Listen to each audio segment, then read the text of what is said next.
நலாஸ் நாட்டு சர்க்கரை நலமுடன் வாழ நலாஸ் இந்தியாவிலேயே நாட்டு சர்க்கரைக்கு ISI முத்திரை மற்றும் அக்மார்க் அங்கீகாரம் பெற்ற ஒரே நிறுவனம். தொடர்புக்கு 9047033531.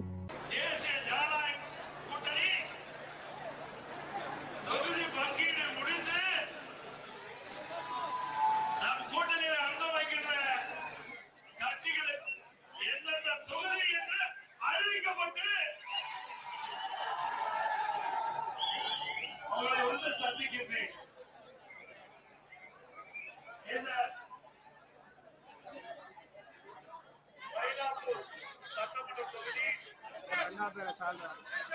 ஏற்கனவே தமிழகம் முழுவதும் தேர்தல் பிரச்சாரத்தை தொடங்கி 193 சட்டமன்ற தொகுதியிலே மக்களை சந்தித்து வாக்குகளை சேகரித்தோம். அந்த எழுச்சி பயணம் மிகப்பெரிய வெற்றியை கொடுத்தது. இன்றைய தினம் தேர்தல் அறிவிக்கப்பட்டு முதலாக மயிலாப்பூர் சட்டமன்ற தொகுதியில உங்களை சந்திப்பதிலே மிகுந்த மகிழ்ச்சி. இறைவனுடைய அருளால் அனைத்து இந்திய அண்ணா திராவிட முன்னேற்ற கழக தலைமையிலே அமைக்கப்பட்ட தேசிய ஜனநாயக கூட்டணி பெரும்பான்மையான இடங்களிலே வெற்றி பெற்று 210 இடங்களிலே வெற்றி பெற்று அனைத்து இந்திய அண்ணா திராவிட முன்னேற்ற கழகம் அறுதி பெரும்பான்மையோடு அனைத்து இந்திய அண்ணா திராவிட முன்னேற்ற கழகம் ஆட்சி அமைக்கும். திமுக நிலைமை பரிதாபமா இருக்குது. அப்படித்தானே? நம்ம கூட்டணி 3 நாளைக்கு முன்பு நம்முடைய கட்சியுடைய தலைமை அலுவலகத்திலே கூடணும். நம்முடைய கூட்டணியில் அங்கம் வைக்கின்ற கட்சிகளை அழைத்தோம். தேர்தல் நேரத்தில் நம்முடைய கூட்டணி கட்சிக்கு எத்தனை இடங்கள் என்று தேர்வு செய்து அறிவித்தோம். அடுத்த நாள் அனைத்து இந்திய அண்ணா திராவிட முன்னேற்ற கழகத்தினுடைய தேர்தல் அறிக்கையை சிறப்பாக வெளியிட்டோம். நம்முடைய தேர்தல் அறிக்கை மக்களுக்கு நன்மை கிடைக்கக்கூடிய தேர்தல் அறிக்கை. ஒட்டுமொத்த தமிழக மக்களும் நம்முடைய தேர்தல் அறிக்கையை வாசித்து தெரிந்து நமக்கு பாராட்டை தெரிவித்துக் கொண்டிருக்கின்றார்கள். அந்த அளவுக்கு ஒரு சிறப்பான தேர்தல் அறிக்கையை, நாட்டு மக்களுக்கு நன்மை கிடைக்கக்கூடிய தேர்தல் அறிக்கையை அனைத்து இந்திய அண்ணா திராவிட முன்னேற்ற கழகம் வெளியிடப்பட்டுகின்றது. அடுத்தது உடனடியாக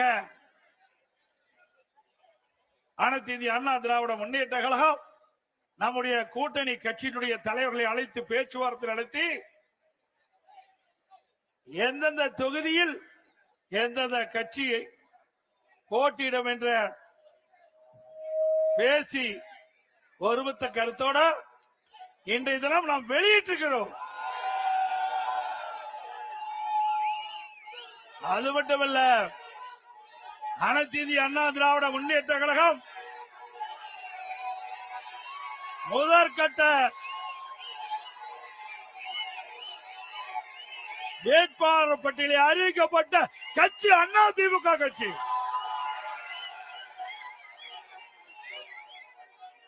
முதற்கட்டமாக போட்டியிடுகின்ற வேட்பாளர் 23 பேர் அடங்கிய பட்டியலை நாம் அறிவித்திருக்கின்றோம்.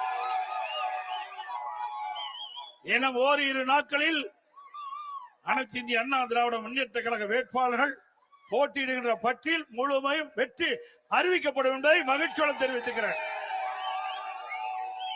திமுகவுடைய நிலை என்ன? திராவிட முன்னேற்ற கழகம் கூட்டணி அமைப்பதற்கு 20 நாட்களா போராடிட்டு இருக்கிறாங்க. ஒவ்வொரு கட்சியும் பதறிக்கொண்டிருக்கின்றது. திராவிட முன்னேற்ற கழக தலைமையிலே அமைக்கப்பட்ட கூட்டணி கட்சிகள் போராடி போராடி அவர்கள் தொகுதியை பெற வேண்டிய அவல நிலை அந்த கூட்டணியிலே இருக்கின்றது. அதிமுக அப்படி அல்ல. அதிமுக தலைமையிலே அமைக்கப்படுகிற தேசிய ஜனநாயக கூட்டணி கட்சிக தலைவர்கள் சுதந்திரமாக இருக்கின்றார்கள். திமுக கூட்டணியில் அங்கம் வைக்கின்ற கட்சிகள் அடிமையாக இருந்து கொண்டிருக்கின்றது. ஸ்டாலின் பேசுகிறார், கூட்டணி கட்சி தலைவர்கள் பேசுகிறார்கள். 10 ஆண்டு காலமாக தொடர்ந்து திராவிட முன்னேற்ற கழக தலைமையிலே பயணித்துக் கொண்டிருப்போம் என்று இருக்கிறோம் என்று. ஆக 10 ஆண்டு காலம் திராவிட முன்னேற்ற கழகத்திற்கு இப்படி அடிமையாக இருந்த காரணத்தினால்தான் 2021 சட்டமன்ற பொதுத் தேர்தலிலே திராவிட முன்னேற்ற கழக தலைமையிலே அமைக்கப்பட்ட கூட்டணிக்கு ஒதுக்கப்பட்ட இடத்தை விட குறைவான இடத்தை பெற்றிருக்கின்றீர்கள். ஆக திராவிட முன்னேற்ற கழக தலைமையிலே அமைக்கப்பட்ட கூட்டணி கட்சி சேர்ந்த தலைவர்களை எண்ணி பார்க்க வேண்டும். உங்களிடத்திலே திராவிட முன்னேற்ற கழகத்திற்கு ஆட்சி அதிகாரம் இருக்கின்ற போது திராவிட முன்னேற்ற கழக ஆட்சியை புகழ்ந்து பாட வேண்டும் என்று உங்களை பயன்படுத்திக் கொண்டார்கள். ஆனால் தேர்தல் வருகின்ற பொழுது உங்களுக்கு தகுந்த அந்தஸ்தை கொடுக்காத கட்சி திராவிட முன்னேற்ற கழக கட்சி.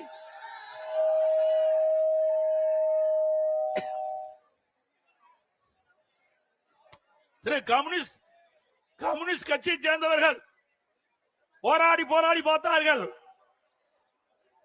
அவருடைய கட்சியுடைய நிர்வாகிகள் கூட்டத்தை கூட்டி பார்த்தார்கள். எவ்வளவோ முயற்சி செய்தார்கள். ஆனால் கடந்த தேர்தலில் போட்டியிட்ட தொகுதியை விட குறைவான தொகுதியை தான் பெற்றிருக்கின்றார்கள்.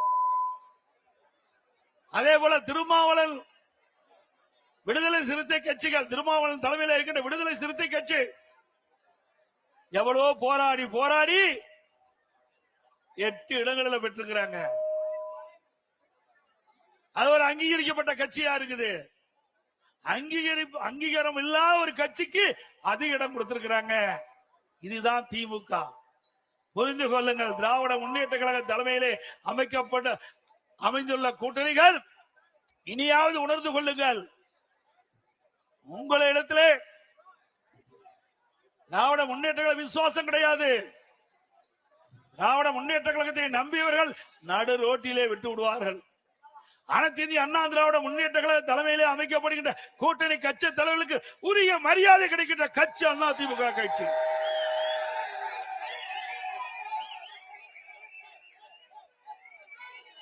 இன்றைய தினம் 5 ஆண்டு காலம் திராவிட முன்னேற்ற கழகம் ஆட்சி செய்தது. 5 ஆண்டு காலம் திராவிட முன்னேற்ற கழகம் ஆட்சி செய்தது. நாட்டு மக்களுக்கு என்ன செய்தார்கள்? ஆட்சியிலே மக்களுக்கு துன்பம்தான் மிஞ்சியது. திராவிட முன்னேற்ற கழகம் என்றால் குடும்ப கட்சி, வாரிசு அரசியல், குடும்பத்துக்காக இருக்கின்ற கட்சி திமுக கட்சி, மக்களுக்காக இருக்கின்ற கட்சி அண்ணா திமுக கட்சி. பொன்மனச்செம்மல் புரட்சி தலைவர் எம்ஜிஆர் அவர்கள் தீய சக்தி திமுகவை வேரோடு அழிக்க வேண்டும் என்ற அடிப்படையிலே அண்ணா திமுக என்ற இயக்கத்தை தோற்றுவித்தார். பிறகு அனைத்து இந்திய அண்ணா திராவிட முன்னேற்ற கழகத்தை மாற்றி அமைத்தார். பொன்மனச்செம்மல் புரட்சி தலைவர் எம்ஜிஆர் அவர்கள் அவர் ஆட்சி செய்த போது நாட்டு மக்களுக்கு பல்வேறு திட்டங்களை கொண்டு வந்து ஏழை எளிய ஒடுக்கப்பட்ட நசுக்கப்பட்ட தாழ்த்தப்பட்ட மக்கள் இன்றைக்கு தமிழகத்தில் ஏற்றப்பட்டு கேட்டு சொன்னால் நம்முடைய தலைவர்கள் போட்ட திட்டம் புரட்சி தலைவர் எம்ஜிஆர் காலத்திலும் சரி, புரட்சி தலைவி அம்மா அவர்கள் ஆண்ட போதும் சரி, இருவரும் தலைவர்கள் முதலமைச்சர் இருந்த காலத்திலே தமிழ்நாடு மற்ற மாநிலத்திற்கு எடுத்துக்காட்டாக விளங்கியது. அந்த இருவரும் தலைவர்கள் பாதையிலேதான் இன்றைக்கு அனைத்து இந்திய அண்ணா திராவிட முன்னேற்ற கழகம் பயணித்துக் கொண்டிருக்கிறது. சிந்தித்து பாருங்கள். இதே புரட்சி தலைவி அம்மா அவர்கள் தமிழகத்துடைய முதலமைச்சர் இருந்த காலகட்டத்திலே எத்தனையோ திட்டங்களை கொண்டு வந்து நாட்டு மக்கள் நன்மை பெற்றிருக்கின்றார்கள். 5 ஆண்டு திராவிட முன்னேற்ற கழக ஆட்சியிலே இந்த சென்னை மாநகர மக்களுக்கு என்ன செய்தார்கள்? ஒரு துரும்பை கூட கிள்ளி போடவில்லை. அனைத்து இந்திய அண்ணா திராவிட முன்னேற்ற கழக ஆட்சியிலே கொண்டு வரப்பட்ட திட்டங்கள் ஸ்டிக்கர் ஒட்டி அந்த திட்டத்தை கூட முழுமையாக நிறைவேற்றப்படவில்லை. ஆங்காங்கே அதிமுக ஆட்சியில கொண்டு வந்த திட்டம் முடிவு பெற்று துவக்கி வைத்துக் கொண்டிருக்கிற காட்சிதான் இன்றைய திமுக ஆட்சியிலே பார்க்கப்படுகிறது. மழைநீர் வடிகால் வசதி அனைத்து இந்திய அண்ணா திராவிட முன்னேற்ற கழகத்திலே மாண்புமிகு புரட்சி தலைவி அம்மாள் தமிழகத்துடைய முதலமைச்சராக இருந்த பொழுது கொண்டு வரப்பட்ட திட்டம் சுமார் 2400 கிலோமீட்டர் தூரம் வடிகால் வசதி செய்து கொடுக்கப்பட்டது. இன்றைக்கு கனமழையால் சென்னை மாநகர மக்கள் பாதிக்க கூடாது, பெய்கின்ற மழைநீர் முழுவதும் வெளியேற்றப்பட வேண்டும் என்ற அடிப்படையில் மழைநீர் வடிகால் பணி மேற்கொள்ளப்பட்டது அனைத்து இந்திய அண்ணா திராவிட முன்னேற்ற கழக ஆட்சியிலே. அதிலே 4 பிரிவாக பிரிக்கப்பட்டது. Phase 1, Phase 2 இரண்டும் அண்ணா திமுக ஆட்சியிலே நிறைவேற்றப்பட்டது.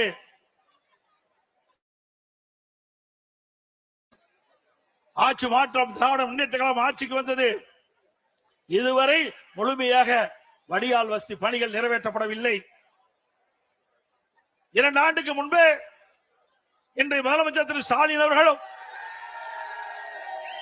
தமிழக உள்ளாட்சித்துறை நகர்ப்புற வளர்ச்சித்துறை அமைச்சர் அவர்களும் சென்னை மாநகரத்தில் இருக்கின்ற அமைச்சர் பெருமக்களும் எவ்வளவு மழை பெய்தாலும் ஒரு சொட்டு தண்ணீர் கூட சென்னை மாநகரத்திலே தேங்காது என்று குறிப்பிட்டார்கள். நாம் கொண்டு வந்த திட்டம் மழைநீர் வடிகால் பணி அனைத்து இந்திய அண்ணா திராவிட முன்னேற்ற கழக ஆட்சியில கொண்டு வரப்பட்ட திட்டம். அந்த திட்டத்தை கூட இவர்கள் முழுமையாக நிறைவேற்ற முடியவில்லை. 2 ஆண்டுக்கு முன்பே இந்த திட்டம் நிறைவேற்றப்பட்டு 98% நிறைவேற்றப்பட்டதா ஒரு பச்சை பொய்யை இன்றைய முதலமைச்சர் குறிப்பிட்டார். சென்னை மாநகரத்தில் இருக்கின்ற அமைச்சர்கள் குறிப்பிட்டார்கள், இங்க இருக்கின்ற மேயர் குறிப்பிட்டார். வடிகால் பணிகள் 98% நிறைவேற்றப்பட்டு எவ்வளவு மழை பெய்தாலும் சென்னை மாநகர மக்கள் பாதிக்கப்பட மாட்டார்கள், ஒரு சொட்டு தண்ணீர் கூட சென்னை மாநகர சாலைகளை தேங்காது என்று இவர்கள் பத்திரிகைகளை வெளியிட்டார்கள். ஆனால் நிலைமை என்ன? இதுவரை இந்த வடிகால் பணிகள் நிறைவேற்றப்பட முடியவில்லை. அதோடு அனைத்து இந்திய அண்ணா திராவிட முன்னேற்ற கழக ஆட்சியில்தான் ஒரு பிரமாண்டமான திட்டத்தை நாம் கொண்டு வந்தோம். மெட்ரோ ரயில் திட்டம் கட்டம் 2 இந்தியாவிலேயே ஒரே திட்டத்திற்கு 63 கோடி ரூபாய் பெற்ற ஒரே அரசு அனைத்து இந்திய அண்ணா திராவிட முன்னேற்ற கழக அரசாங்கம். இதுவரை இந்தியாவிலே ஒரு திட்டத்திற்கு 63 கோடி ரூபாய் 63,000 கோடி மத்திய அரசு அனுமதி வழங்கியது கிடையாது. அனைத்து இந்திய அண்ணா திராவிட முன்னேற்ற கழகம் ஆட்சி செய்த பொழுது அம்மாவுடைய அரசாங்கம் மத்திய அரசோடு இணக்கமாக அணுகி சென்னை மாநகர மக்களுடைய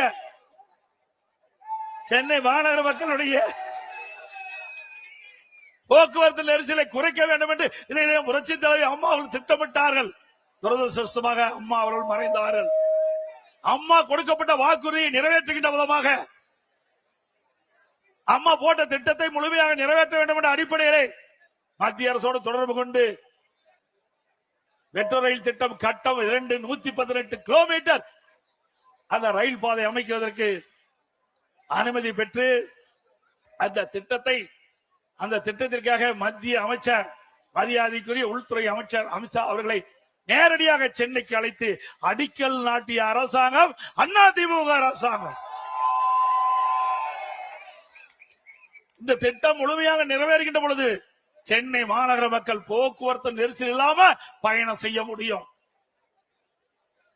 இது அதிமுக ஆட்சியுடைய சாதனை. அதிமுக ஆட்சியுடைய சாதனை சிந்திச்சு பாருங்கள். இப்படி ஏதாவது ஒரு பெரிய திட்டத்தையாவது 5 ஆண்டு காலத்துல இந்த சென்னை மாநகர மக்களுக்கு கொடுத்திருக்கிறீங்களா? இல்ல. எப்பொழுது பார்த்தாலும் கொள்ளை அடிப்பதுதான் ஒரே குறிக்கோள். திராவிட முன்னேற்ற கழகத்துடைய அரசாங்கம் கொள்ளையடிக்கின்ற அரசாங்கமா மாறிவிட்டது. கலெக்ஷன், கமிஷன், கரப்ஷன், இதுதான் தாரக மந்திரம் திமுக. இதைத்தான் அவர்கள் 5 ஆண்டு காலம் செய்தார்கள். மக்களுக்காக எந்த நன்மையும் செய்யவில்லை. எந்த பெரிய திட்டத்தையும் தமிழ்நாட்டு மக்களுக்கு கொடுக்கல, சென்னை மாநகர மக்களுக்கு கொடுக்கல. அது மட்டுமல்ல, அனைத்து இந்திய அண்ணா திராவிட முன்னேற்ற கழகம் ஆட்சி இருக்கின்ற பொழுது இன்றைக்கு புயல் வந்தது. அந்த புயல் வருகின்ற பொழுது மக்கள் பாதிக்கப்படக்கூடாது என்பதற்காக அனைத்து இந்திய அண்ணா திராவிட முன்னேற்ற கழகம் போர்க்கால நடவடிக்கை எடுக்கப்பட்டது. வர்த்தா புயல், கனமழை, இன்றைக்கு சென்னை மாநகரம் முழுவதும் மரங்கள் சாய்ந்தன, மின் கம்பங்கள் உடைந்தன, டிரான்ஸ்பாரம் பழுதடைந்து விட்டது. அப்படிப்பட்ட சூழ்நிலையிலும் அனைத்து இந்திய அண்ணா திராவிட முன்னேற்ற கழகம் விரைந்து அரசு விரைந்து செயல்பட்டு மக்களுக்கு எந்த இடையூறும் இல்லாம ஓரிரு நாட்களிலே அந்த மின் தடைகள் எல்லாம் சரி செய்து மக்களுக்கு இயல்பான நிலைக்கு கொண்டு வந்த அரசாங்கம் அண்ணா திமுக அரசாங்கம். சென்னை மாநகரத்தில் மட்டும் 2 லட்சம் மரங்கள், 2 லட்சம் குப்பைகள் மாநகராட்சியிலிருந்து அகற்றப்பட்டன. எப்படி மக்களுக்கு பிரச்சனை ஏற்படுகிற போது அந்த பிரச்சனையை தீர்க்கக்கூடிய வல்லமை படைத்த அரசாங்கமா அனைத்து இந்திய அண்ணா திராவிட முன்னேற்ற கழக அரசு விளங்கியது. அண்மையிலே ஓராண்டு என்று நினைக்கின்றேன், ஓராண்டு 2 ஆண்டாக இருக்கின்ற நினைக்கின்றேன். சென்னை மாநகரத்தில் வெறும் மழைதான் பொழிந்தது. எல்லா பக்கமும் எல்லா சாலையிலும் தண்ணீர் தேங்கி இருந்தது. அப்பொழுது ஒரு பெண் சென்று கொண்டிருந்த பொழுது அந்த பெண்மணி சொன்னார், ஸ்டாலின் தான் வந்தாரு,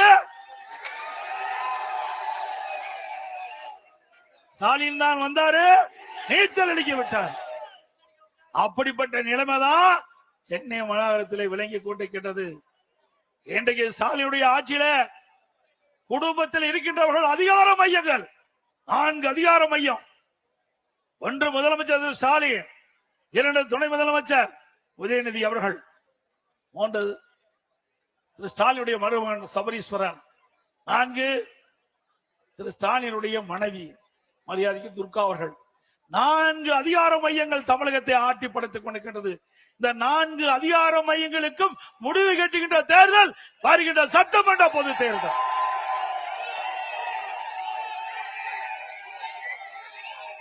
முடிவு கட்டுவீங்களா? அதே போல கொரோனா காலம் சிந்தித்து பாருங்க, ஒரு கடுமையான சோதனை. இதுவரைக்கும் இந்த நோயை யாரும் பார்த்ததில்ல. உலகமே சம்பித்து போய்விட்டது. கொரோனா வைரஸ் காற்றிலே பரவக்கூடிய ஒரு நோய். உலகம் முழுவதும் பரவி கொண்டிருந்த அந்த காலகட்டத்தில் தமிழகத்திலும் கொரோனா வைரஸ் பரவல் கடுமையாக இருந்தது. அந்த கொரோனா வைரஸ் பரவல் இன்னைக்கு ஒருவரை தாக்கின்ற பொழுது அதனுடைய அறிகுறி என்ன என்று கூட தெரியாத ஒரு காலகட்டம். அந்த காலகட்டத்தில் கூட நம்முடைய மருத்துவர்கள், நம்முடைய அரசாங்கம் திறமையாக செயல்பட்டு அந்த கொரோனா வைரஸ் பரவல் அறிகுறிகளை கண்டுபிடித்து அதற்கு தக்க சிகிச்சை அளித்து விலை மதிக்க முடியாத உயிரை காப்பாற்றிய அரசாங்கம் அண்ணா திமுக அரசாங்கம். உலக அளவிலே நீங்க பார்த்தா கூட தமிழ்நாட்டில் தான் இந்த கொரோனா வைரஸ் பரவல் தடுத்ததிலே முதல் மாநிலம் என்ற பெயரை நாம் பெற்றோம். பாரத பிரதமர் அவர்கள் நான் முதலமைச்சர் இருந்த காலகட்டத்தில் கொரோனா வைரஸ் பரவல் தடுப்பது குறித்து அனைத்து முதலமைச்சருடைய ஆலோசனை கூட்டத்தை காணொலி காட்சி மூலமாக நடத்தினார்கள். அப்பொழுது மாண்புமிகு பிரதமர் அவர்கள் குறிப்பிட்டார், இந்த கொரோனா வைரஸ் பரவலை தடுப்பதிலே முதல் மாநிலம் தமிழ்நாடு, அதை பின்பற்றுங்கள் மற்ற மாநிலம் என்று குறிப்பிட்டார்கள். அந்த அளவுக்கு சிறப்பான ஆட்சி செய்த அரசாங்கம் அண்ணா திமுக அரசாங்கம்.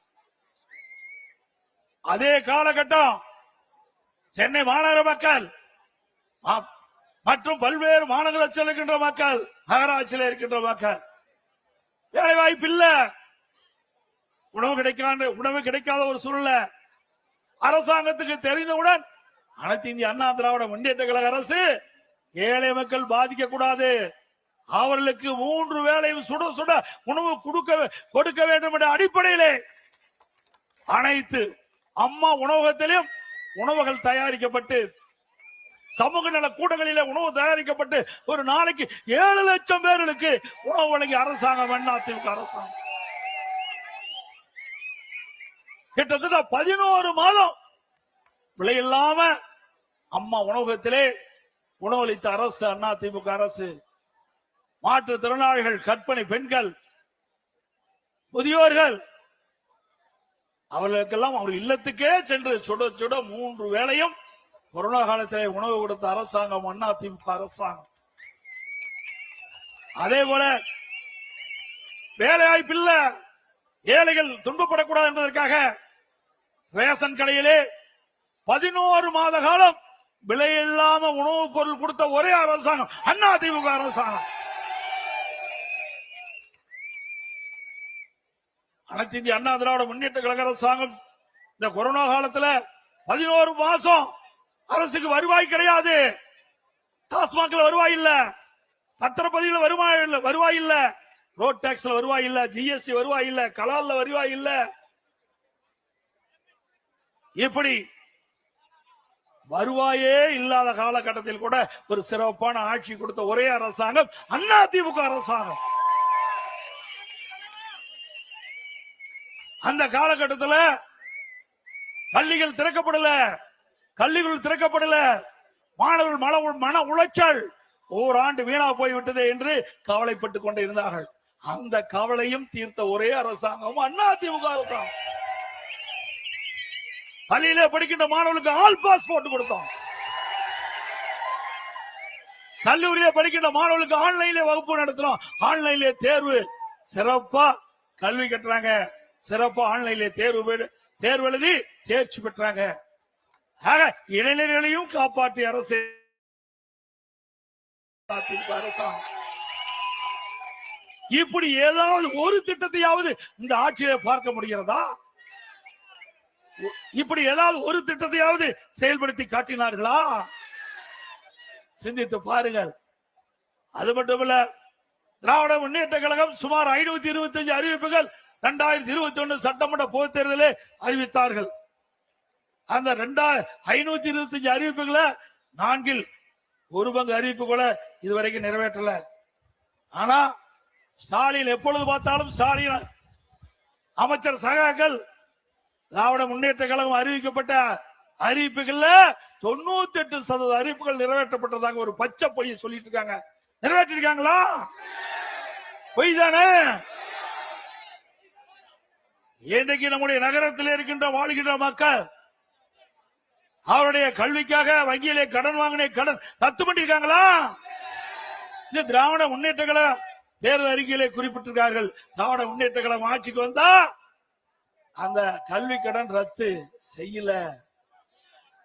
அதோட திராவிட முன்னேற்ற கழகம் ஆட்சிக்கு வந்த உடனே நீட் தேர்வு ரத்து பண்ணாங்களா? அதோட நீட் தேர்வு விலக்கு பெறுவதற்கு ரகசியம் இருக்கின்ற என்று இன்றைய துணை முதலமைச்சர் அன்றைய தினம் சொன்னார் தேர்தல் நேரத்தில். ஆனா ரகசியத்தை சொல்லிட்டார் முதலமைச்சர். இந்த 2 சட்டமன்றத்திலே குறிப்பிட்டார். நீதிமன்றத்தில் தீர்ப்பு வந்த காரணத்தினால எங்களால நீட்டுக்கு விதிவிலக்கு பெற முடியாது என்று ரகசியத்தை போட்டு உடைச்சிட்டார். நல்லா சிந்திச்சு பாருங்க. 2021 சட்டமன்ற பொதுத் தேர்தலில் வீதி வீதியாக இன்றைக்கு இருக்கிற முதலமைச்சரும் அவருடைய மகன் உதயநிதி அவர்களும் வீதி வீதியா பேசினாங்க. திராவிட முன்னேற்ற கழகம் ஆட்சிக்கு வந்தால் நீட் தேர்வு ரத்து செய்யப்படும் என்ற வாக்குறுதியை கொடுத்து இந்த இளைஞர்களையும் அவருடைய பெற்றோர்களை ஏமாற்றி வாக்குகளை பெற்று ஆட்சிக்கு வந்து அந்த மக்களை மறைந்த அரசாங்கம், மறந்த அரசாங்கம் திமுக அரசாங்கம். சிந்தித்து பாருங்க. எந்த அறிவிப்பை நிறைவேற்றிக்கிறாங்க? ஒண்ணும் கிடையாது.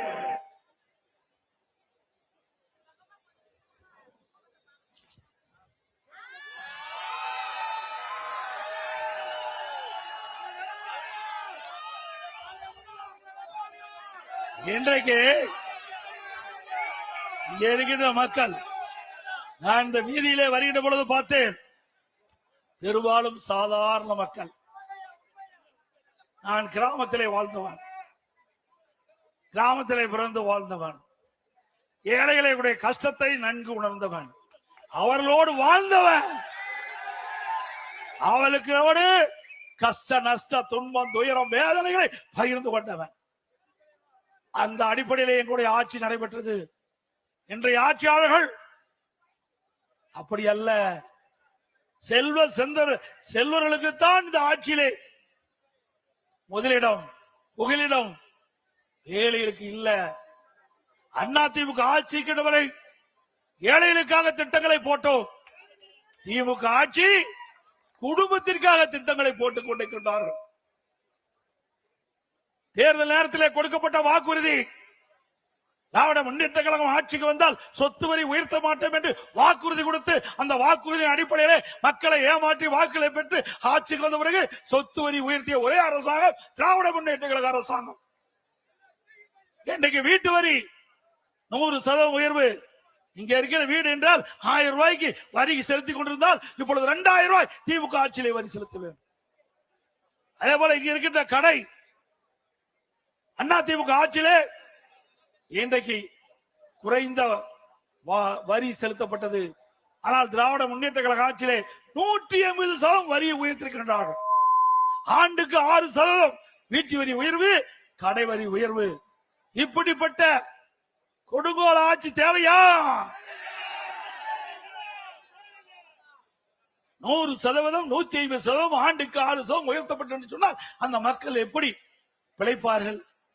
அவர்கள் மீது, அவர்களுடைய தலை மீது இவ்வளவு பெரிய வரி சுமை சுமத்திய அரசாங்கம் அதிமுக அரசு. பிறகு மின் கட்டணம் இன்றைக்கு கடுமையாக உயர்த்தப்பட்டு விட்டார்கள். 52% மின் கட்டணத்தை உயர்த்தியார்கள். ஆண்டுக்கு 5% மின் கட்டண உயர்வு.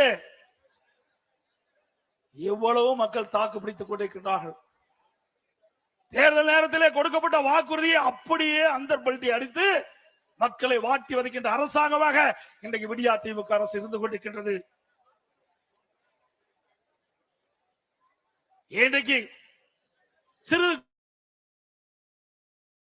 மின்கட்டண உயர்வு. இன்றைக்கு சென்னை மாநகர மக்களை பொறுத்த வரைக்கும் வீடு கட்ட வேண்டியதாலும் சரி, கடை கட்டுவதாலும் சரி, கட்ட வேண்டும் என்றாலும் சொல்லி அப்ரூவ் வாங்க வேண்டும். சென்னை மாநகராட்சியிலே அதற்கு கட்டிட அனுமதி பெற வேண்டும். அனைத்து இந்திய அண்ணா திராவிட முன்னேற்ற கழகம் ஆட்சி இருக்கின்ற பொழுது 1000 சதுரடிக்கு மாநகராட்சியில கழிவுநீர் கட்டமைப்பு உட்பட டெபாசிட் 37,500 கோடி கட்டினா போதும். ஆனால் திராவிட முன்னேற்ற கழக ஆட்சியில கிட்டத்தட்ட 1,08,000 கோடி டெபாசிட் கட்ட வேண்டும். அதாவது 132% இந்த கட்டிட அனுமதிக்காக இந்த அரசு வசூல் செய்கிறது. இப்படிப்பட்ட அரசாங்கம் தேவையா?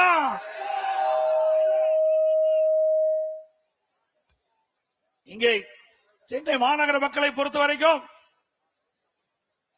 அன்றாட வேலைக்கு செல்லக்கூடியவர் பல பேர் இருக்கின்றார்கள். மாத சம்பளம் வாங்கிட்டவர் பல பேர் இருக்கின்றார்கள். பெரும்பாலும் அப்படித்தான் இந்த மாநகரத்திலே வாழ்ந்து கொண்டிருக்கின்ற மக்கள். ஆனால் இந்த ஆட்சி வந்த பிறகு விலைவாசி விண்ணை முட்டுகின்ற அளவுக்கு உயர்ந்து போய்விட்டது.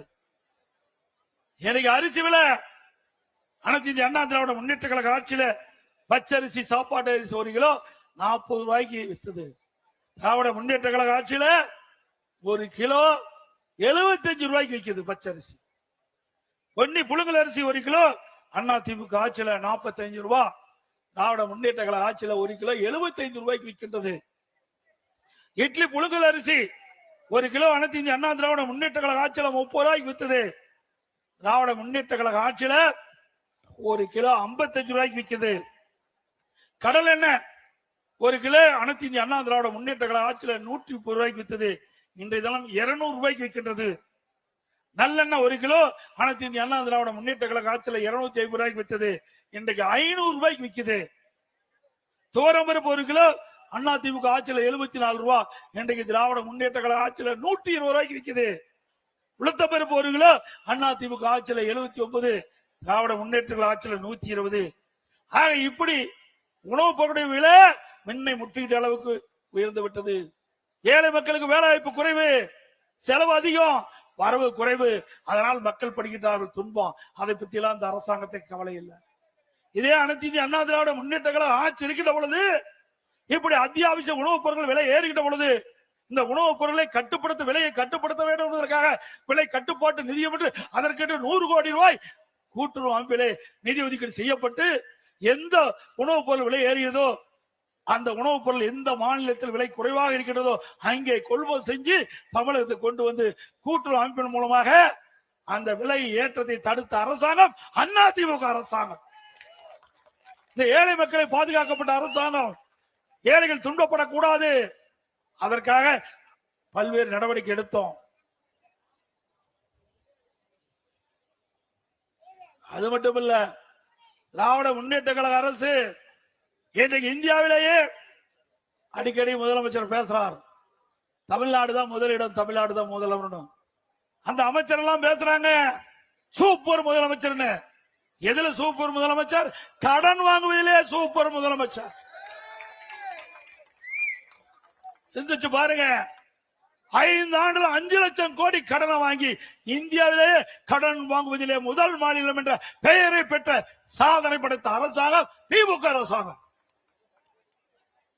அனைத்து இந்திய அண்ணா திராவிட முன்னேற்ற கழகம் ஆட்சியில இருந்த காலகட்டத்தில் 2021 73 ஆண்டு காலம் பல்வேறு கட்சிகள் தமிழகத்திலே ஆண்டன. அந்த 73 ஆண்டு காலத்திலும் 2021 சுமார் 4,80,000 கோடி தான் கடன். ஓராண்டு அரசாங்கத்துக்கு வருவாயே கிடையாது. கொரோனா காலம். அந்த காலத்துல, அந்த காலகட்டத்துல கொரோனாவுக்காக 40,000 கோடி அரசாங்கம் செலவு செய்தது. ஆனால் திராவிட முன்னேற்ற கழகத்துக்கு அப்படிப்பட்ட நிலைமை இல்ல. திராவிட முன்னேற்ற கழகம் ஆட்சிக்கு வந்த பிறகு 2020-21 அரசுக்கு வந்த வருவாயை விட 2024-25 திராவிட முன்னேற்ற கழக ஆட்சியில 1,30,000 கோடி கூடுதலாக வருவாய் வந்திருக்குது. ஒரு பக்கம் கூடுதலாக வருவாய், ஆனால் புதிய திட்டங்கள் இல்ல. ஆக இப்படி வருவாய் கூடுதலாக வந்தும் கூட கடன் வாங்குவதற்கு என்ன காரணம்? ஊழல், ஊழல், ஊழல், ஊழல். இன்றைக்கு 5 லட்சம் கோடி கடன் வாங்கி அந்த கடனை எப்படி மக்கள் திருப்பி கட்டுவார்கள் என்பதை எண்ணி பார்க்க வேண்டும். இப்படி கடன் வாங்குகின்ற அரசாங்கம் மீண்டும் தொடர வேண்டுமா?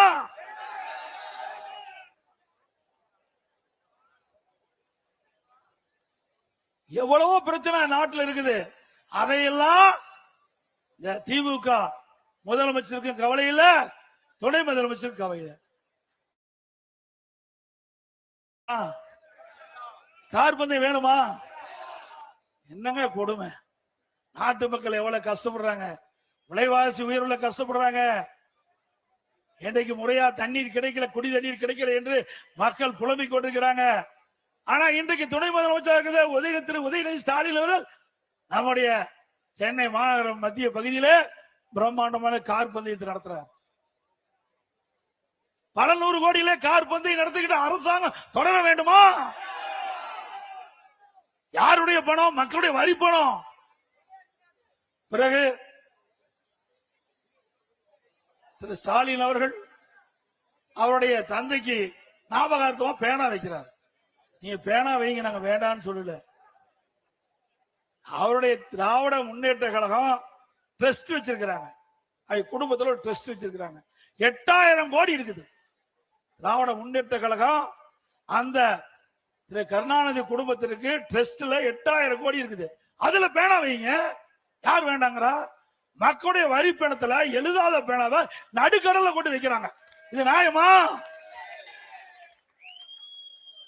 எழுதாத பேனாவை எங்க வச்சா என்ன? நீங்க அடக்கம் பண்ண அங்க மெரினா பீச்சில் அவருடைய நினைவிடத்துல முன்னாடி ஒரு 2 கோடி பேனா வைங்க. யார் வேண்டாங்கிறா? ஸ்டாலின் அவர்களே, மக்களுடைய வரி பணத்தை ஊதாரி தனமாக செலவு செய்கின்ற அரசாங்கம் மீண்டும் தொடர வேண்டுங்களா?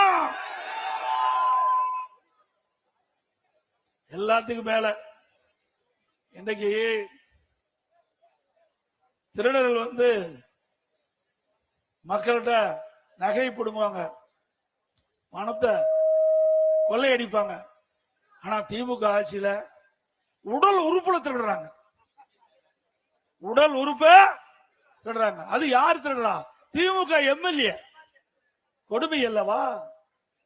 நாமக்கல் மாவட்டம் வறுமையின் காரணமாக அந்த ஏழை தொழிலாளிகளை ஏமாற்றி முறைகேடாக அந்த கிட்னிய திருடி இருக்காங்க. இப்படிப்பட்ட அரசாங்கம் தேவைங்களா? தயவு செய்து இந்த கூட்டத்தில் வந்திருக்கிற நம்முடைய கழக நிர்வாகிகளும் தொண்டராலும் சரி, பொதுமக்களாலும் சரி, உங்களுடைய நண்பர்களாலும் சரி, உறவினராலும் சரி, ஏதாவது திமுக கட்சிக்காரன் நடத்துற மருத்துவமனைக்கு போய் ஏதாவது ஆபரேஷன் பண்ணி இருந்தா மீண்டும் போய் ஸ்கேன் பண்ணி பாத்துங்க. ஏன்னா உள்ளுக்குள்ள இருக்கிற உறுப்பு இருக்குதா இல்லையான்னு பாத்துங்க. இது எதற்காக சொல்லிட்டு சொன்னால், நம்முடைய நாமக்கல் மட்டம் குமராபாளையத்துல ஒரு பெண்மணி பணத்தை ஆசை காட்டி அதனுடைய கிட்னியை எடுப்பதற்காக அழைச்சிட்டு போய் கல்லீரல் எடுத்துட்டாங்க, கிட்னிக்கு பதிலா. அதனாலதான் நான் சொல்றேன், இது விளையாட்டுக்காக சொல்லிங்க, உண்மையாக திராவிட முன்னேற்ற கழக ஆட்சியில் இருந்து சம்பவம் நடந்திருக்குது. ஆக ஒரு எம்எல்ஏ, ஆளுங்கட்சி எம்எல்ஏ, அவருடைய மருத்துவமனையில இந்த கிட்னி முறைகேடு நடைபெற்றதா அரசாங்கத்துக்கு, இது திமுக அரசாங்கத்துக்கே புகார் வந்து திமுக அரசாங்கம் அதுக்கென்று ஒரு குழு அமைக்கப்பட்டு அந்த குழு போய் அந்த மருத்துவமனையில் ஆய்வு செஞ்சு முறைகேடு நடைபெற்றது உண்மை என்று கண்டுபிடித்த பிறகு அந்த மருத்துவமனை மீது இது வரைக்கும் நடவடிக்கை எடுக்கல. மீண்டும் அனைத்து இந்திய அண்ணா திராவிட முன்னேற்ற கழகம் ஆட்சிக்கு வந்தா இந்த கிட்னி முறைகேட்டில் யாரெல்லாம் ஈடுபட்டார்களோ அவர்கள் மீதுதான் உரிய நடவடிக்கை எடுக்கப்படும்.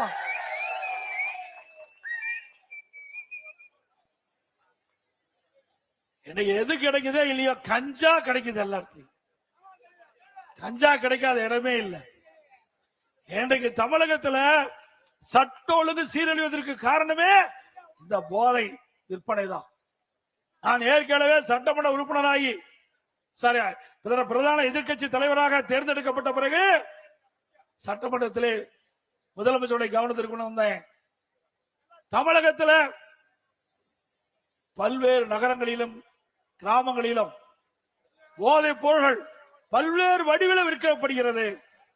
அதை தடுத்து நிறுத்துங்கள், இல்லாவிட்டால் மாணவர்கள் இளைஞர்கள் பாதிக்கப்பட்டு விடுவார்கள், அவருடைய வாழ்க்கை சீரழிந்து விடும் என்று எச்சரிக்கைத்தேன். கண்டுகொள்ளவே இல்லை. பத்திரிகையின் வாயிலாக பேட்டி கொடுத்தேன், ஊடகத்தின் வாயிலாக பேட்டி கொடுத்தேன், அறிக்கை வெளியிட்டேன். இந்த ஆட்சியில எதுவுமே நடக்கல. இன்றைக்கு தமிழகத்தில் ஏற்படுகின்ற குற்றங்களுக்கு காரணம் இந்த போதை ஆசாமியால். எங்க பார்த்தாலும் கொலை, கொல்ல, திருட்டு, வழிப்பறிவு, பாலியல் கொடுமை நடக்காதனாலே இல்லை. எல்லாவற்றுக்கும் காரணம் இந்த போதை ஆசாமிகள். இன்றைக்கு தமிழகத்திலே போதைப் பொருள் நடமாட்டம் அதிகரித்து விட்டதை கட்டுப்படுத்த திராணியற்ற அரசாங்கம் மீண்டும் தொடர வேண்டுமா? ஒரு நாடு வளம் பெற வேண்டும், ஒரு நாடு செழிக்க வேண்டும், ஒரு நாடு பொருளாதாரத்தில் ஏற்றப்பட வேண்டும் என்று சொன்னால் சட்ட ஒழுங்கு சிறப்பா இருக்கும். எந்த ஒரு மாநிலத்தில், எந்த ஒரு நாட்டில் சட்ட ஒழுங்கு சிறப்பா இருக்குதோ அந்த நாடு வளரும். ஆனா தமிழகத்திலே பார்க்கப்படுகிறது. இதற்கு காரணம் கையிலாகாத ஒரு முதலமைச்சர் தமிழகத்தில் ஆண்டு கொண்டிருக்கின்ற காலத்திலே இப்படிப்பட்ட நிகழ்வுகள் நடந்து கொண்டிருக்கிறது. அதை தடுக்க வேண்டும் என்று சொன்னால் வருகின்ற சட்டமன்ற பொதுத் தேர்தலில் அனைத்து இந்திய அண்ணா திராவிட முன்னேற்ற கழக தலைமையில் அமைக்கப்படுகின்ற தேசிய ஜனநாயக கூட்டணி மிகப்பெரிய வெற்றி பெற வேண்டும்.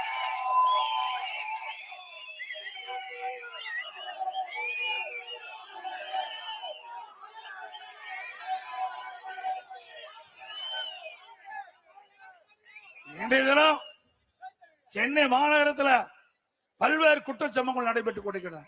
இந்த ஆட்சியால தடுத்து நிறுத்த முடியல.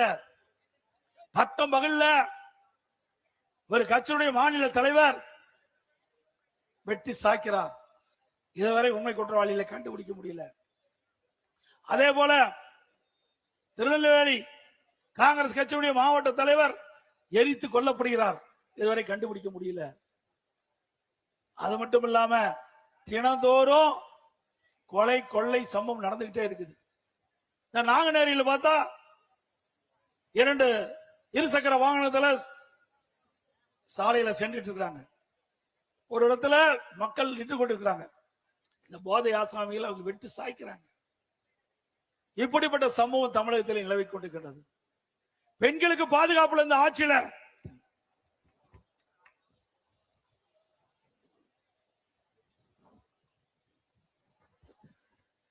திராவிட முன்னேற்ற கழக ஆட்சியில பெண் பிள்ளைகள் வெளியிலே சென்று வீடு திரும்பினா தான் நிஜம்.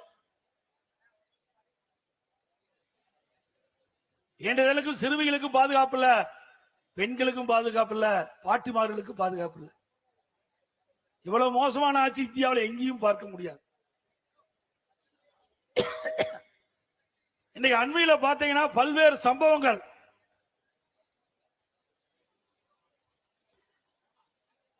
இன்றைக்கு தூத்துக்குடி மாவட்டம் விளாத்திக்குளத்துல பாத்தீங்கன்னா பள்ளி மாணவி பள்ளிக்கு சென்ற பொழுது வீடு திரும்பல, அத பாலியல் துன்புறுத்தி கொலை செஞ்சிருக்கிறாங்க. நல்லா சிந்திச்சு பாருங்க. அதே போல அண்ணா பல்கலைக்கழக மாணவி பாலியல் சீண்டல். யார் அந்த சார்? இந்த ஆட்சியில கண்டுபிடிக்க. அண்ணா திமுக ஆட்சி வந்தா யார் அந்த சார் கண்டுபிடிக்கப்படும். மதுராங்கத்துல இருசக்கர வாகனத்துல சென்று கொண்டிருந்த பெண்மணியை கடத்திக்கிட்டு போய் பாலியல் சீண்டல். கோயம்புத்தூர் விமான நிலையத்துக்கு அருகில ஒரு மாணவியும் ஒரு ஆண் நண்பரும் பேசிக் கொண்டிருக்கிறாங்க. காம கொடர்கள் அங்கே சென்று அந்த பெண்மணியை பாலியல் சீண்டலுக்கு உட்படுத்துறாங்க. இப்படி பெண்களுக்கு பாதுகாப்பு இல்லாத ஒரு சூழலை தமிழகத்தில் நிலவிக் கொண்டிருக்கிறது. இன்றைய தினம் தமிழகத்திலே திராவிட முன்னேற்ற கழகம் ஆட்சிக்கு வந்த பிறகு 6999 போச வாக்குகள் பதிவு செய்யப்பட்டிருக்கு சொன்னால் இந்த ஆட்சியிலே சிறுமிகளுக்கு பாதுகாப்பு இருக்குதா என்று சொல்லி எண்ணி பாருங்க. 6999 போக்சோ வழக்குகள் பதிவு செய்யப்பட்டிருக்கு சொன்னால் சிறுமிகளுக்கு இந்த ஆட்சி என்ன பாதுகாப்பு கொடுத்தது என்பதை எண்ணி பார்க்க வேண்டும். 2.5 வயது குழந்தை கிருஷ்ணகிரியிலே இன்றைக்கு பாலியல் சீண்டலுக்கு ஆளாக்கப்பட்டிருக்கிறார். இப்படி ஒரு மோசமான ஆட்சி, மக்களை பாதுகாக்க தவறிய ஆட்சி, குடும்பத்தை மற்றும் வளமாக செல்வ செழிப்பாக இருப்பதற்காக ஆட்சி செய்கின்ற ஒரே அரசாங்கம் திராவிட முன்னேற்ற கழக அரசாங்கம். அப்படிப்பட்ட அரசாங்கத்தை வருகின்ற சட்டமன்ற பொதுத் தேர்தலிலே அவர்களை ஓட ஓட விரட்டி தேர்தல் நேரத்திலே வெற்றி கொடியை நாட்டுவோம் என்ற நேரத்திலே தெரிவித்து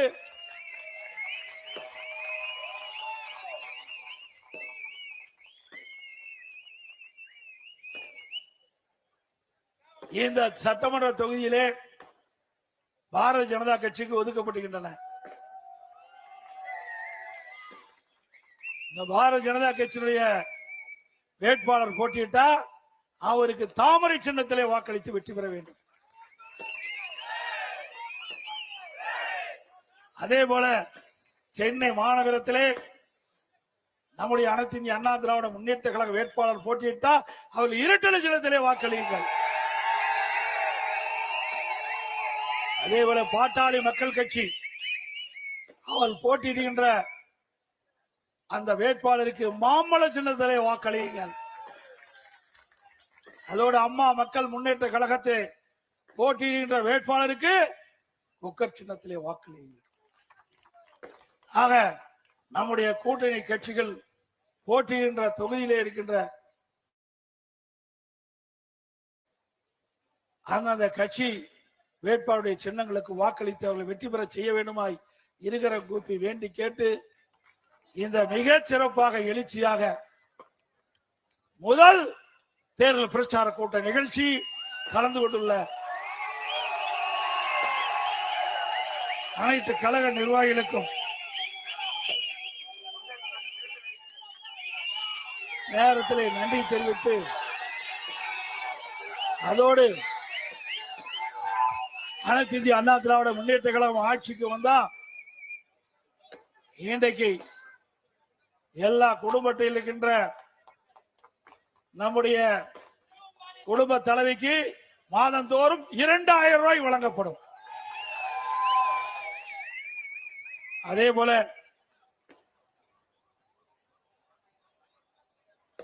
நம்முடைய மக்கள் இந்த ஆட்சியிலே படுகின்ற துன்பத்தை களைய ஒவ்வொரு குடும்பத்திற்கும் உதவித்தொகையாக 10,000 ரூபாய் வழங்கப்படும்.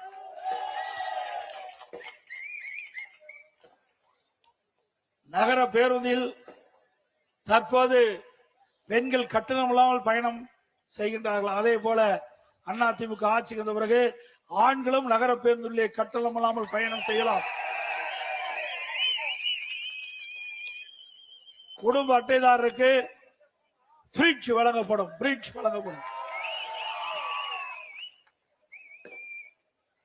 குடும்ப அட்டைதாரருக்கு அதிமுக ஆட்சி வந்த உடனே விலையில்லா பருப்பு, விலையில்லா எண்ணெய் வழங்கப்படும். சமையல் எண்ணெய் சென்னை மாநகரம் சரி, நகரத்திலும் சரி, கிராமத்திலும் சரி, நம்முடைய பெண்கள் வேலைக்கு செல்வதற்கும், வேலை முடிந்த பிறகு பணி முடிந்த பிறகு வீடு திரும்புவதற்கும் அம்மா இருசக்கரம் வாங்குவதற்கு 5 லட்சம் அம்மா இருசக்கர வாகனம் வழங்கப்படும். பெண்களுக்கு ஒவ்வொரு அம்மா இருசக்கர வாகனம் வாங்குறதுக்கு 25,000 ரூபாய் மானியம் வழங்கப்படும். ஆட்டோ ஓட்டுகின்றவர்கள் ஆட்டோ சங்கத்தில் பதிவு செய்யப்பட்டு புதிய ஆட்டோ வாங்கினா 75,000 ரூபாய் மானியம் கொடுக்கப்படும். முதியோர் உதவித்தொகை உயர்த்தி வழங்கப்படும் 2,000 ரூபாயாக.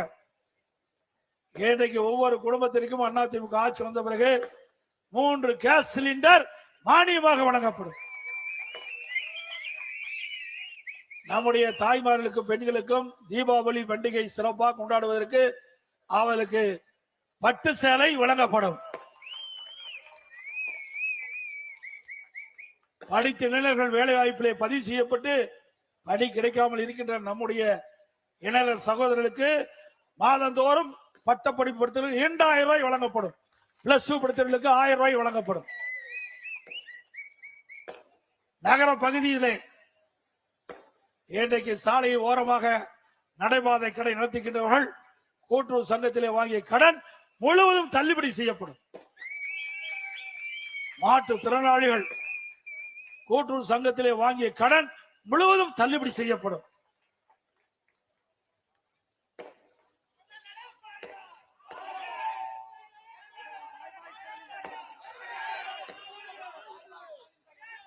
மக்களை காப்போம், தமிழகத்தை மீட்போம். மக்களை தமிழகத்தை மக்களை தமிழகத்தை மக்களை தமிழகத்தை ஸ்டாலின் மாடல் அரசு, ஃபெயிலியர் மாடல் அரசு. Bye bye Stalin. இந்த ஆட்சியோட ஸ்டாலினுக்கு பை பை சொல்லிடலாம்.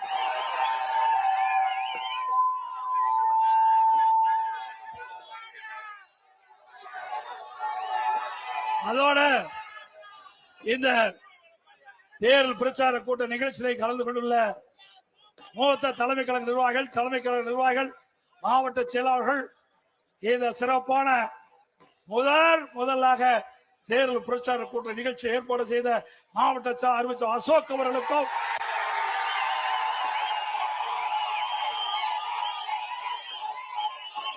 அவருக்கு உறுதுணையாக விளங்கிய பகுதி கழக செயலாளர்களுக்கும், வட்டக்கழக செயலாளர்களுக்கும், கழகத்திலே பல்வேறு பொறுப்புகளை நிர்வாகிகளுக்கும், இந்த நிகழ்ச்சியிலே திரளாக கலந்து கொண்டுள்ள நம்முடைய அனைத்து இந்திய அண்ணா திராவிட முன்னேற்ற கழகத்திலே பல்வேறு பொறுப்புகளை இருக்கின்ற நிர்வாகிகளுக்கும், நம்முடைய கூட்டணி கட்சி பாரதிய ஜனதா கட்சி மற்றும் பாட்டாளி மக்கள் கட்சி மற்றும் அம்மா மக்கள் முன்னேற்ற கழகம் மற்றும் நம்முடைய கூட்டணியை அங்க வைக்கின்ற கட்சியுடைய தலைவர்கள், நிர்வாகிகள், தமிழ் மாநில காங்கிரஸ் கட்சி சேர்ந்த நிர்வாகிகள், தொண்டர்கள், இந்திய ஜனநாயக கட்சி சேர்ந்த தலைவர்கள், நிர்வாகிகள், தொண்டர்கள், புதிய நீதி கட்சி சேர்ந்த தலைவர் நிர்வாகிகள், தமிழக மக்கள் முன்னேற்ற கழகத்தை சேர்ந்த தலைவர் நிர்வாகிகள், பெருந்தலைவர் மக்கள் கட்சி சேர்ந்த நிர்வாகிகள், தமிழ் மாநில முஸ்லிம் கட்சி சேர்ந்த நிர்வாகிகள் மற்றும் கூட்டணியை ஆக்கமாக்கின்ற கட்சிகள், பல்வேறு ஆதரவு தருகின்ற அமைப்புகள், பல்வேறு கட்சியினுடைய நமக்கு ஆதரவு அளிக்கின்ற பல்வேறு கட்சியினுடைய தலைவர்கள், நிர்வாகிகள், தொண்டர்கள் இங்கே வருகிறது. சிறப்பாக இந்த நிகழ்ச்சியில பங்கு பெற்ற அனைத்து பொதுமக்களுக்கும் வாக்காளர்களுக்கும் நன்றி, வணக்கம்.